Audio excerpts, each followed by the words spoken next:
अस्सलाम वालेकुम बच्चों। बच्चों, क्या आपको पता है कि आसमान पर बिजली कैसे बनती है?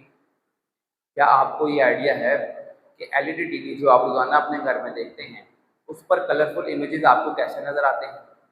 या आपने कभी सोचा कि जो यूनिवर्स है वो किससे मिलकर बना है? तो बेटा, इन तीनों क्वेश्चन का एक ही आंसर है और वो है the fourth state of matter, plasma. जी हाँ बच्चों, इन तीनों क्वेश्चन का एक ही आंसर है प्लाज्मा। देखिए, प्लाज्मा जो है बेटा, ये सबसे कॉमन स्टेट ऑफ मैटर है जो हमारे इर्द गिर्द मौजूद है। इवन कि अगर मैं यूनिवर्स की बात करूं, जिसका भी मैंने जिक्र किया चंद सेकंड्स पहले, हमारा यूनिवर्स 99.9% जो हमारा यूनिवर्स है वो प्लाज्मा से मिलकर बना है। तो इसलिए ये बहुत इंटरेस्टिंग टॉपिक है, इसको ज़रा गौर से समझिएगा। तो विदाउट वेस्टिंग टाइम हम टॉपिक की तरफ चलते हैं। तो आए, तो सबसे पहले तो हम प्लाज्मा को डिस्कस करेंगे, इसकी डिस्कवरी के बारे में कि इसको किसने डिस्कवर किया। तो बच्चों, प्लाज्मा वॉज, अगर मैं डिस्कवरी की बात करूं, who discovered it? So plasma was discovered by Sir William Crookes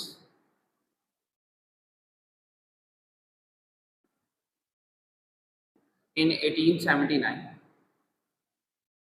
1879 में सर विलियम क्रुक्स ने एक्सपेरिमेंट्स किए गैसेस के ऊपर, और गैसेस में से इलेक्ट्रिक करंट को पास करने की कोशिश की और ये जानने की कोशिश की कि कौन सी गैस इलेक्ट्रिसिटी को ज़्यादा अच्छे कंडक्ट करती है।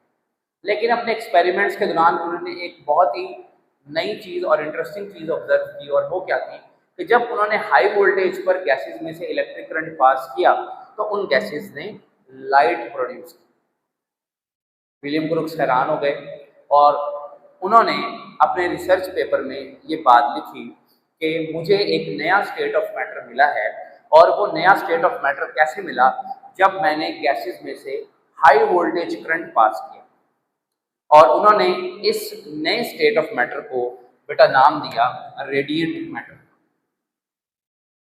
रेडिएंट मैटर यानी कि ऐसा मैटर जो लाइट प्रोड्यूस करता है, जो रेडिएशंस निकालता है अपने अंदर से। फिर 1928 में एक और साइंटिस्ट आए, तो 1928 में एक और साइंटिस्ट आए जिसका इनका नाम था एरवन लेंगमायर।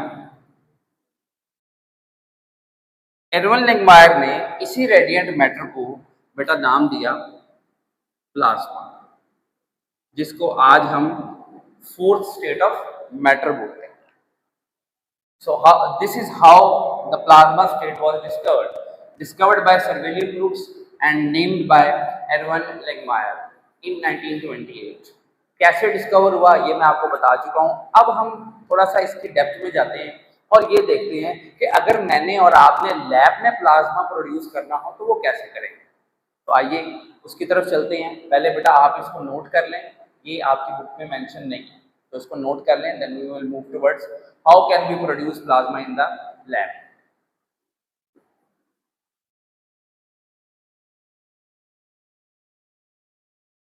तो स्टूडेंट्स, अब हम डिस्कस करेंगे कि प्लाज्मा को कैसे बनाया जाता है।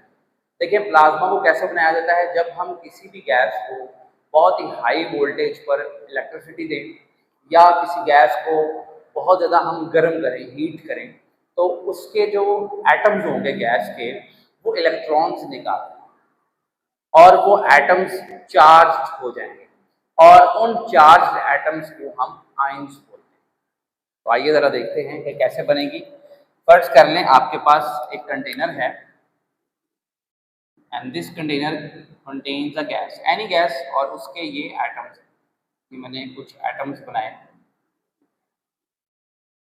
तो जब मैं एक्सटर्नल सप्लाई दूंगा, इनको हाई टेम्परेचर दूंगा, तो हाई टेम्परेचर, काफ़ी ज़्यादा टेम्परेचर देने से क्या होगा कि ये जो आपके एटम्स हैं ये सारे अपने इलेक्ट्रॉन्स एमिट करते हैं, इलेक्ट्रॉन्स निकाल,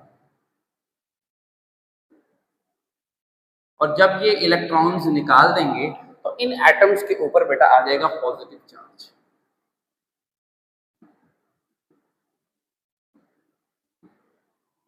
तो क्या हुआ, जब मैंने हाई टेम्परेचर दिया तो एटम्स ने इलेक्ट्रॉन्स एमिट किए और इलेक्ट्रॉन्स की एमिशन से एटम्स के ऊपर आया पॉजिटिव चार्ज। अब इस पॉजिटिव चार्ज वाले एटम को हम क्या बोलेंगे, we will say it an ion. इसी तरीके से जो इलेक्ट्रॉन्स हैं, अब वो इलेक्ट्रॉन्स एटम से बाहर निकल गए हैं और इलेक्ट्रॉन्स जो हैं बेटा, now they are mobile electrons, free electrons, free. तो ये जो मिक्सचर बना है आपके पास आयन का, पॉजिटिव चार्ज वाले आयन का और फ्री इलेक्ट्रॉन्स का, इसी को बेटा क्या बोला जाता है, प्लाज्मा बोला जाता है। इसी को हम प्लाज्मा बोलते हैं। अब इसके अलावा क्या होगा, इसके अलावा ये होगा कि जब आप हीट करते जाएंगे तो ये जो फ्री इलेक्ट्रॉन्स होते हैं ना बेटा, free electrons, in free electrons की एनर्जी चेंज होगी, फ्री इलेक्ट्रॉन्स की एनर्जी चेंज होगी। लो एनर्जी से ये हाई एनर्जी पर जाएंगे और कुछ फ्री इलेक्ट्रॉन्स हाई एनर्जी से लो एनर्जी पर आएंगे, तो इनमें एनर्जी चेंजेस होना शुरू हो जाएंगे। जब ऐसे एनर्जी चेंजेस होंगे फ्री इलेक्ट्रॉन्स में, तो ये फ्री इलेक्ट्रॉन्स बेटा क्या प्रोड्यूस करेंगे, लाइट प्रोड्यूस करेंगे।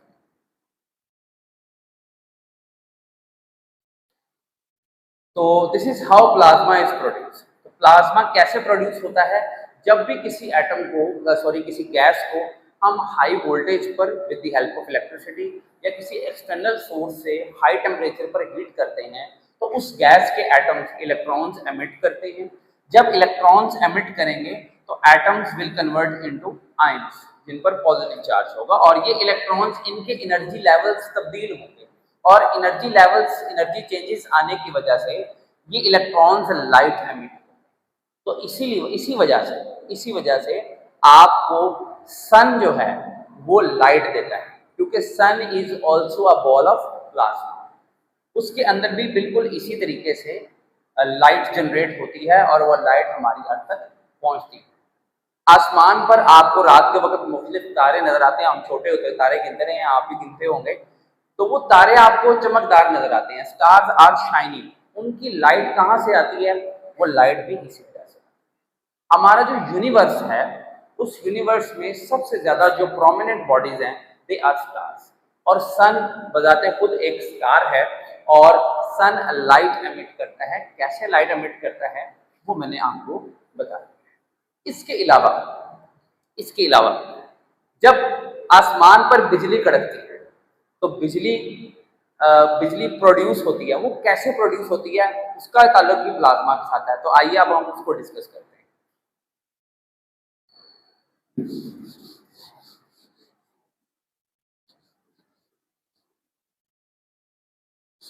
होता क्या है कि जो आपका क्लाउड है, डायग्राम मेरी बहुत गंदी सी है तो इसलिए इस पे आप थोड़ा माफी दे दीजिएगा। क्लाउड्स जो हैं ये भी चार्ज बॉडीज होती हैं, या तो इन पर पॉजिटिव चार्ज होता है या इन पर नेगेटिव चार्ज, ठीक है। और जाहिर बात है कि इन क्लाउड्स के इर्द गिर्द क्या मौजूद होती है, एयर।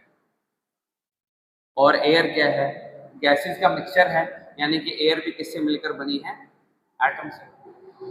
अब मान लीजिए कि एक एटम जो है जब वो इस क्लाउड के पास आएगा, तो आपको पता है एटम का एक सेंटर होता है जिसको हम न्यूक्लियस बोलते हैं और इसके बाहर इलेक्ट्रॉन्स होते हैं, ठीक है। तो जब ये एटम इस पॉजिटिवली चार्ज क्लाउड के पास आएगा तो क्या होगा, ये जो क्लाउड है, ये क्लाउड जिस पर पॉजिटिव चार्ज है, ये इस इलेक्ट्रॉन को अपनी तरफ खींच ले, और जब इलेक्ट्रॉन इससे दूर हो जाएगा तो जाहिर बात है ये एटम आपका किसमें कन्वर्ट हो जाएगा, आयन में। तो आपके पास क्लाउड के इर्द गिर्द एक मिक्सचर बन जाएगा, और वो मिक्सचर किसका होगा, आयंस का और फ्री इलेक्ट्रॉन्स का। फिर इन इलेक्ट्रॉन्स के एनर्जी लेवल्स में क्या आएंगे, चेंजेस आएंगे, और इनके एनर्जी लेवल में चेंजेस आने की वजह से इलेक्ट्रिसिटी जनरेट होगी, जो कि आपको अक्सर बादलों में नजर आती है। जब हम कहते हैं बादल आपस में टकराए, तो वो बेसिकली टकराते हैं, और जब उसके इर्द गिर्द की एयर आयोनाइज होती है इलेक्ट्रॉन्स के एनर्जी लेवल्स चेंज होते हैं तो फिर आपका प्लाज्मा वहां पर प्रोड्यूस होता है और इलेक्ट्रिसिटी जनरेट होती है। मान लीजिए कि ये जो क्लाउड है ये नेगेटिवली चार्ज है। अगर ये क्लाउड नेगेटिवली चार्ज होगा तो कोई फर्क नहीं पड़ेगा। ये पॉजिटिवली चार्ज था तो इसने इलेक्ट्रॉन को अपनी तरफ खींचा। अगर नेगेटिवली चार्ज क्लाउड होगा तो वो इस न्यूक्लियस पॉजिटिव चार्ज को अपनी तरफ खींचेगा। सिचुएशन फिर भी सेम ही होगी। तो ये एक फिनोमिना है कॉमन जो हमारे इर्द गिर्द होता हुआ हमें नजर आता है। आजकल वैसे बारिशें बहुत ज्यादा हो रही हैं तो उन बारिशों में आप ऑब्जर्व कीजिएगा कि आसमान पर बिजली कड़केगी। तो बिजली क्यों कड़कती है, उसकी रीजन क्या होती है? उसकी रीजन भी प्लाज्मा ही है। तो अब हम आखिरी बात की तरफ जाएंगे और उस बात को हम डिस्कस करेंगे कि हमारा जो एलईडी टीवी है उस एलईडी टीवी में हमें मुख्तलिफ कलर्ड इमेज कैसे नजर आते हैं। तो अब हम उसको डिस्कस करेंगे। तो पहले आप इसको नोट कर लें, फिर हम उसकी तरफ मूव करते हैं।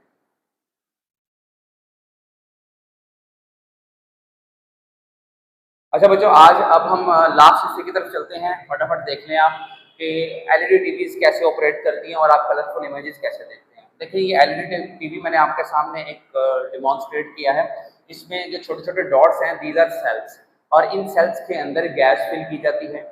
जब हम इस एलईडी टीवी को हाई वोल्टेज के साथ कनेक्ट करेंगे तो इन सेल्स के अंदर जो गैस एटम्स होंगे दे विल आयोनाइज और आयोनाइज होने के बाद आपको पता है they will emit free electrons और इन इलेक्ट्रॉन्स के एनर्जी लेवल चेंज होने की वजह से आपको एक कैरेक्टरिस्टिक लाइट मिलेगा। लेकिन यहाँ पर एलईडी टीवी में क्या होता है कि जब फ्री इलेक्ट्रॉन्स के एनर्जी लेवल में चेंजेस आते हैं तो वो free electron UV light ultraviolet radiation generate करते हैं। इस अल्ट्रावायलेट रेडिएशन को एलईडी स्क्रीन के अंदर ही गुजारा जाता है, किसमें से? जिंक सल्फाइड में से। ये एक कंपाउंड है। जब अल्ट्रावायलेट रेडिएशन इस जिंक सल्फाइड में से गुजरती है तो ये अल्ट्रावायलेट रेडिएशन किसमें चेंज हो जाती है?